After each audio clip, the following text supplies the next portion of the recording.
माँ तू सबसे प्यारी है, माँ तू जग में न्यारी है।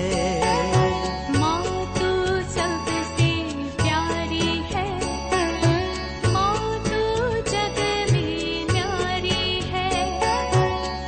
अपने आंचल में रखना, अपने आंचल में रखना। हमें वरदानों से भरना। माँ तू सबसे प्यारी है, माँ तू जग में न्यारी है। माँ तू सबसे प्यारी है, माँ तू जग में न्यारी है। पिता, पुत्र और पवित्र आत्मा के नाम पर आमीन। आप सबों को जय यीशु। हम लोग कल भी विवाह के विषय में, विशेषकर पुरुष अपने माता पिता को छोड़ेगा, स्त्री के साथ एक हो जाएगा, उसके ऊपर मनन चिंतन किया। आज उसके थोड़ा सा कंटिन्यू और करना मैं चाहूँगा, क्योंकि हम लोग एफेसियों का पत्र अध्याय 5 के अंदर विवाह को संत पौलुस ईसा मसीह और कलीसिया के जो प्रेम संबंध है उसके साथ जोड़ करके सिखा रहा है। इसका मतलब इस संसार का विवाह उस स्वर्गीय विवाह का एक प्रतीक है। एक स्वर्गीय विवाह होना है, मेमने के साथ एक विवाह होना है, उसका एक प्रतीक मात्र है इस संसार का विवाह। इन दोनों विवाह में थोड़ा सा अंतर बताता हूं। इस संसार का विवाह कुछ सालों के लिए ही है। मृत्यु के बाद सदुकी लोग ईसा मसीह की परीक्षा करते हुए एक कहानी बोला, एक स्त्री 7 पुरुषों से विवाह किया, मृत्यु के बाद इन 7 में किसका पति रहेगा? तब प्रभु बोल करके दे रहा है, तुम ना धर्म ग्रंथ जान रहा है ना ईश्वर के सामर्थ्य को, इसलिए तुम इस प्रकार का भ्रम में पड़ा हुआ है। मृत्यु के बाद स्वर्ग में ना किसी पुरुष को स्त्री के साथ विवाह में नहीं करवाते, ना देता है, ना वहां विवाह होता है, क्योंकि वहां क्रिस्त के साथ उनका मेल हो चुका है।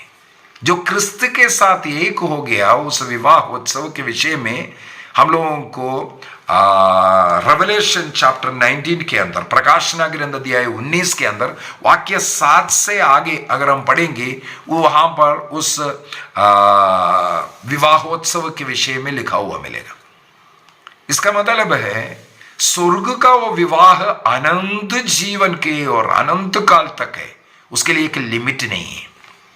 लेकिन इस संसार का विवाह जो उस अनंत जीवन का, उस विवाह मेमने के साथ का जो जीवन है, उसको दर्शाने के लिए उसका केवल एक प्रतीक मात्र है संसार का।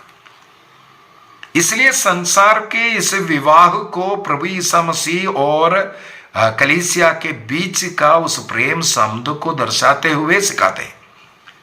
जिस प्रकार ईसा मसीह कलीसिया का शीर्ष है, उसी प्रकार पतियों को पत्नी का शीर्ष बनकर के रहना है।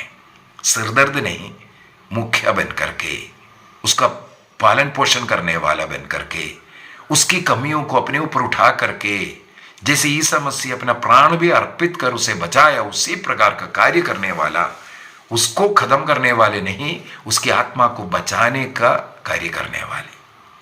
पत्नियों को जिस प्रकार कलीसिया मसीह के अधीन रहती है, उसी प्रकार सब बातों में, एफेसियों का पत्र अध्याय 5 वाक्य 24 में ये लिखा है, सब बातों में अपने पति के अधीन रहना सीखना है।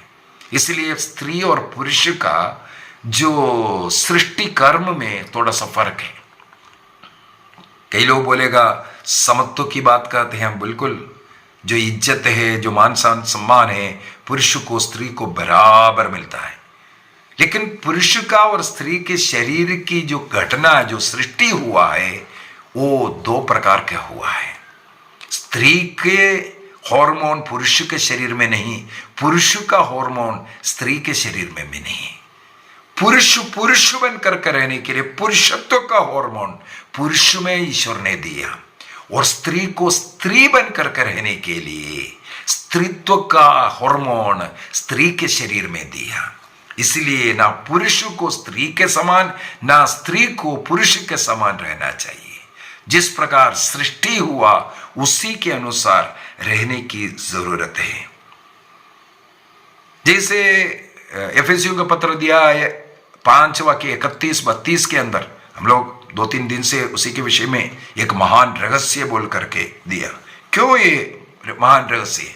क्योंकि क्रिस्त और कलीसिया के विषय में जो रिश्ता है उसको जो समझने वाला ही विवाह का रहस्य को समझ पाएगा। क्रिस्त का और मसीह किस प्रकार कलीसिया को प्यार किया, उस प्रेम को, उस रिश्ता को सबसे पहले हम समझे। उसी प्रकार पुरुष को और स्त्री को वैवाहिक जीवन निभाने की जरूरत है। अर्थात एक महान रहस्य बोल करके दिया। वहां पर संत पौलुस विवाह एक संस्कार है ये बोल करके दे रहा है। विवाह का उस सैक्रमेंटल नेचर को, विवाह एक संस्कार है ये बता करके दे रहा है। एक स्त्री और पुरुष का विवाह हो रहा है, उसमें वो सैक्रमेंट के पवित्र आत्मा आकर के उस स्वर्गीय रिश्ते को निभाने वाला एक सैक्रमेंट है विवाह संस्कार। उस सैक्रमेंटल नेचर को हमें इसके अंदर समझने की जरूरत है। मत्ती का सुसमाचार अध्याय 22 वाक्य 1 से आगे अगर हम पढ़ेंगे, वहां पर विवाह एक विवाहोत्सव है। वो स्वर्ग राज्य का प्रतीक के रूप में भी बता करके दिया। बाइबल के अंदर अनेकों जगहों पर अनेकों ऐसा दृष्टांत प्रभु ईसा मसीह ने सुनाया। स्वर्ग राज्य को विवाह में निमंत्रित लोगों का और विवाहोत्सव के साथ जोड़ करके बता रहा है।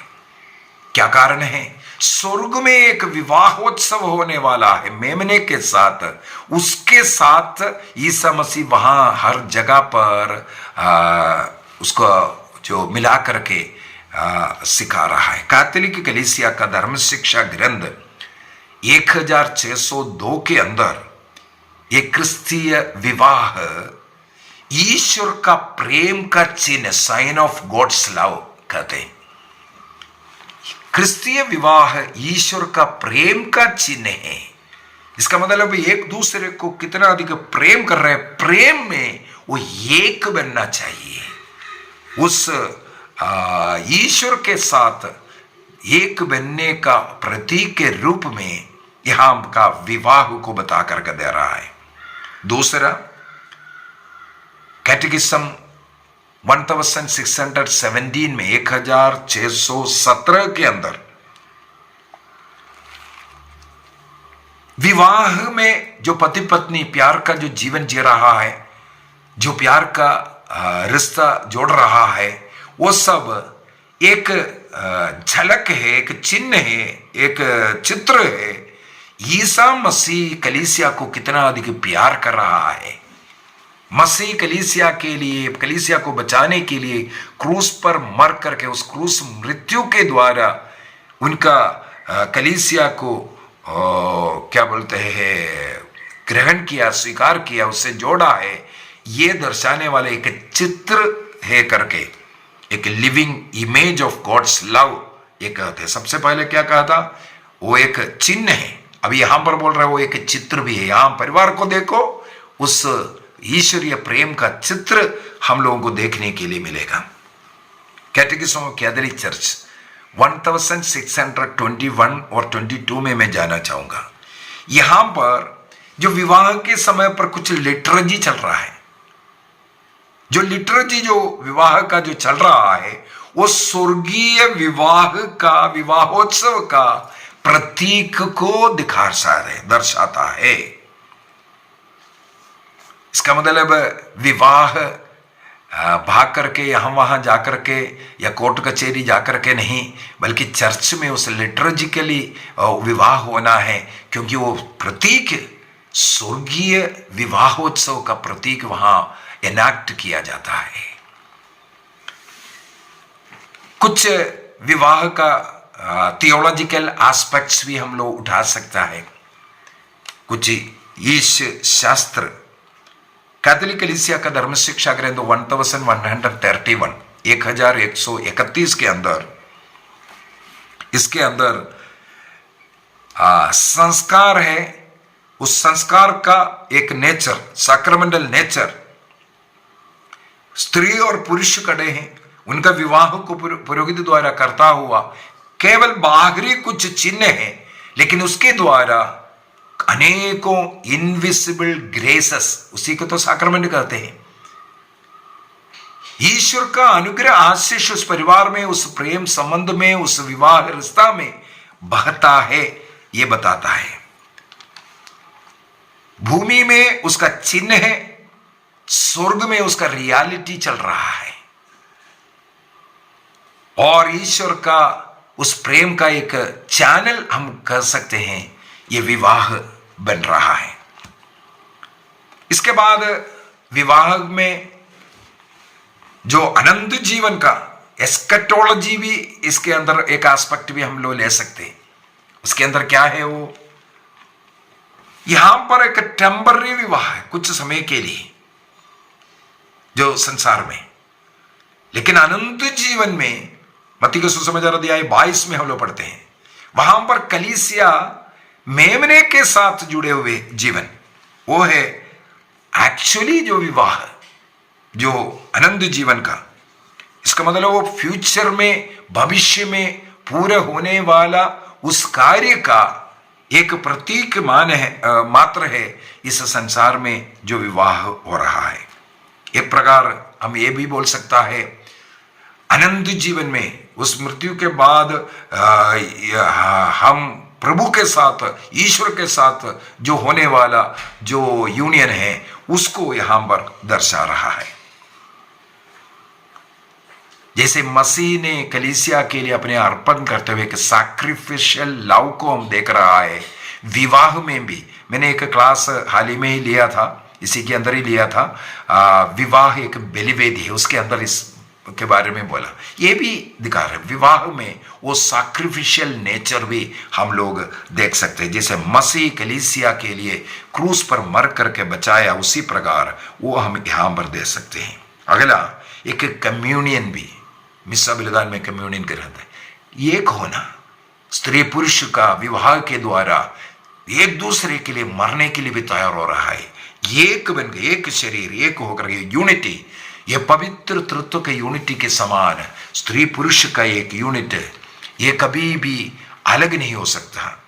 ये हम लोग देख सकते हैं। उसके लिए क्या करना पड़ेगा, कुछ प्रैक्टिकल जीवन जीना जरूरी है। बार बार परिवार में पारिवारिक प्रार्थना हो।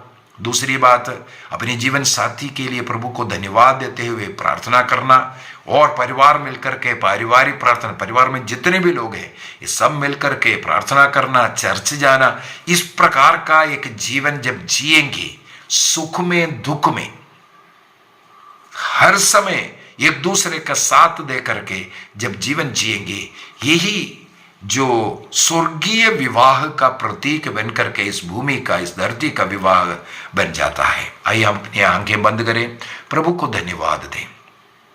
अपने परिवार के लिए, माता पिता के लिए, जीवन साथी के लिए, संतानों के लिए प्रभु को धन्यवाद दें। इस विवाह जीवन, इस पारिवारिक जीवन में उस स्वर्गीय दर्शन करने के लिए, स्वर्ग का अनुभव परिवार में आने के लिए प्रभु को साथ में रखना, पारिवारिक प्रार्थना करना, बाइबल पढ़ना, प्रभु के नियम के अनुसार जीवन जीना निर्णय कीजिए। निर्णय कीजिए प्रतिदिन का मिस्सा बलिदान प्रभु को ग्रहण करना, एक दूसरे का आदर करना, प्यार करना, क्षमा करना, सहन करना, एक दूसरे के लिए अपनी खुशियों को समर्पित करना निर्णय कीजिए। इस प्रकार मेरे घर को स्वर्ग बनाएंगे। उस स्वर्गीय विवाह का प्रतीक इस संसार के विवाह में हम लोगों को दर्शाना है। प्रभु हम सबों को इसके लिए आशीष प्रदान करे, पिता, पुत्र और पवित्र आत्मा के नाम पर आमीन। आप सबों को जय यीशु।